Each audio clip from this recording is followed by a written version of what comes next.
Uh-oh! Mark Cuban's in trouble. Oh, yeah, I'd already heard a hint of this, and then this just fell into my feed. Thanks, YouTube. Did a good job on that. Let's check this out and see exactly what is going on. Boy, oh boy, oh boy. Oh boy, oh boy. So the Harris campaign surrogate Mark Cuban dishing out this insult. Donald Trump, you never see him around strong, intelligent women. Ever. It's just that simple. They're intimidating to him. Right there. I had heard he's in trouble with Kamala Harris, women, and he's attacking Trump. And, wow. That literally, listen, I'm not even in politics. That is one of the dumbest things he could have ever said. Truthfully, I can't believe he said it. Okay. He doesn't like to be challenged by them. And, Nikki Haley will call him on his nonsense with reproductive rights and how he sees and treats and talks about women. I mean, he just can't have her around. It wouldn't work. Now prominent Republican women in Trump's orbit are putting Mark Cuban back in his place. The mainstream media covers for Kamala Harris, and they don't hold her to the same standard that they hold Donald Trump. She should take it upon herself. Go to a microphone today, Kamala Harris, and condemn this disgusting insult on more than half of the females in this country who want to support Donald Trump. Oh, yeah. What they and she should. I don't know if she has or if she's issued a statement yet. I'm not sure when this video came out, what time, but it came out today. So stand for and what they believe is not where America is today. So when he came out, they're in full panic mode, I think, on the other side. And I think that from calling our side Nazis to garbage to now calling women dumb and unintelligent and weak around Donald Trump almost is the last straw for 100 million women. I tell you, boy, I mean, maybe this is some effort to make sure Trump gets elected. Maybe he didn't, maybe him and Biden was like, look, I'm going to say this on Wednesday, okay? And you say this on Friday, okay? You got it. All right, go team. You know what I'm saying? In this country. If you are a school teacher, if you are a U.S. military member, and you're a woman and a Trump supporter, then to Mark Cuban, you are stupid and weak. It's a disgrace, and Kamala Harris stays silent. Cuban's words are mean, sad, and misogynistic. Look, you Kamala, you better come out and say something. Say something. Say something. Come on, say something. Say something. Just a hunch, but I bet on election day, strong, smart women will remember.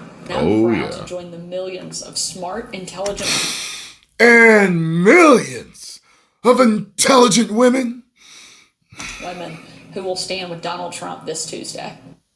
So our next guest is one of them, Kayleigh McEnany. Look at her resume right there. Harvard Law grad, law school, a former White House press secretary, best-selling author, and now she's a Fox News host and a mother of two, and she joins us right now.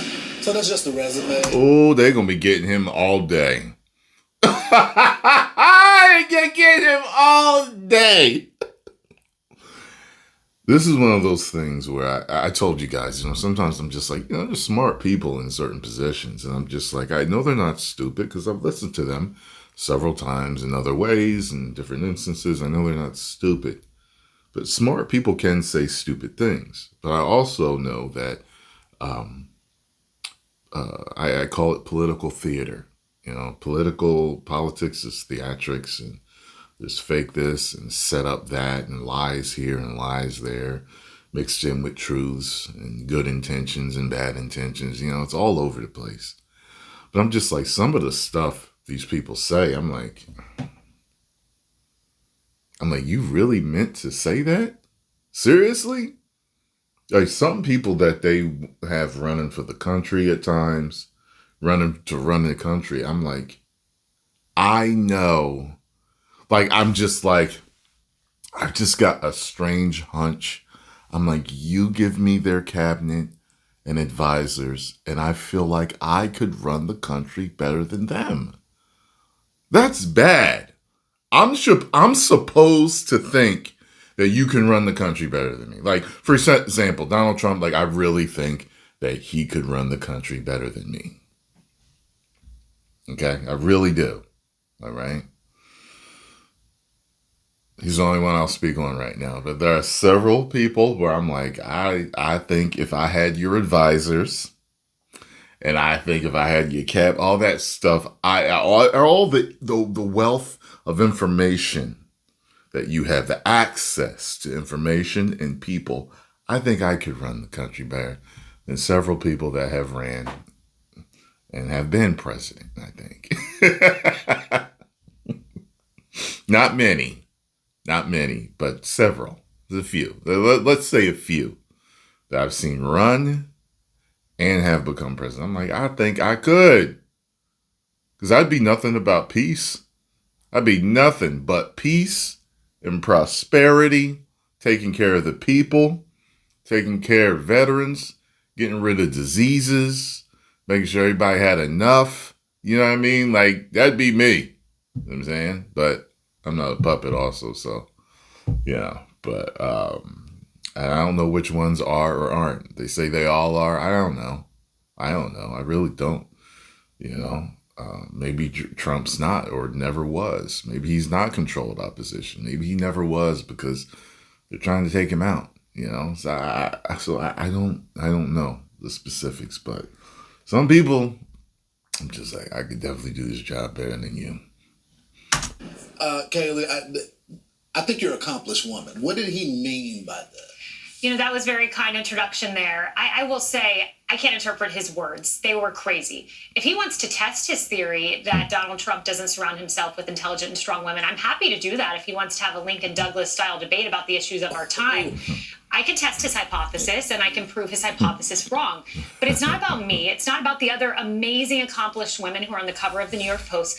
It's about you. It's about the viewer. It's about the women I met at rallies, the mothers, the hard workers, the accomplished professionals, those who are working in all different types of industries, smart, innovative. That is what this is about. He insulted them, and there is no place for that in this country. And look, he gave an apology. I guess that's better than an apostrophe, which is what Joe Biden gave us.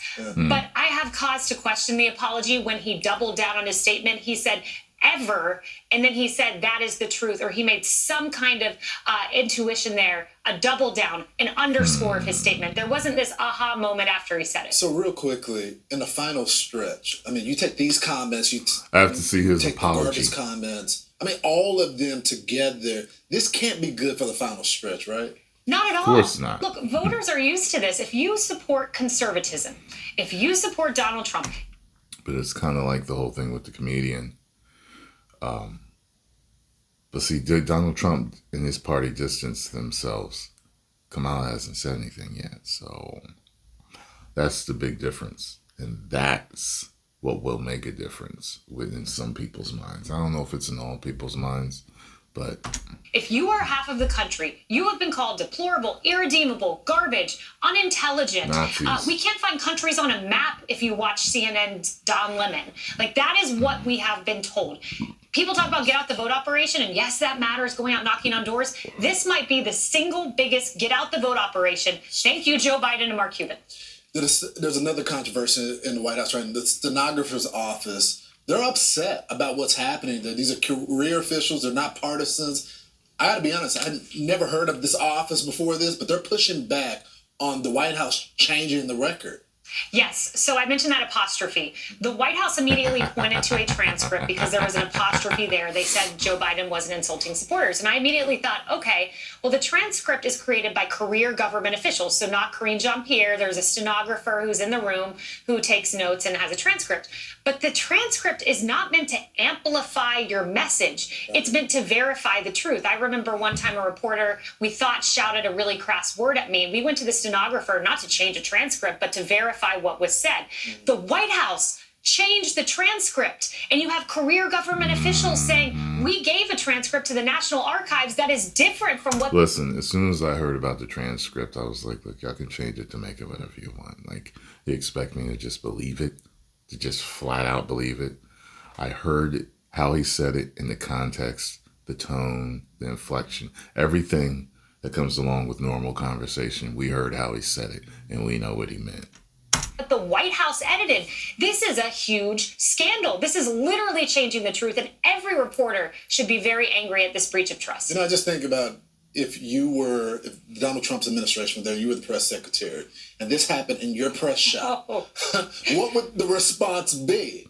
And it wouldn't be as kind as we see right now. I would have been cannibalized and eaten alive, quite literally, by Jim Acosta, Caitlin Collins, and John Carl. I wouldn't have made it out of the room if I had done this. Let's see what happens to Green Jean-Pierre today. Nothing. Kayla, thank you so much. Thank you. If you want more of Kayla, you should check her out on Outnumbered today at noon. Thank you so much, Kayla. I'm Steve Ducey. I'm Brian. Boy. More problems for Harris. Well, folks, let me know what you all think about this. What's your opinion on it? If you enjoyed my thoughts, hit the like button, subscribe, and share. Subscribe if you have not, because we're on the road to 2 million. I may get there today, and I may get there tomorrow. We'll see.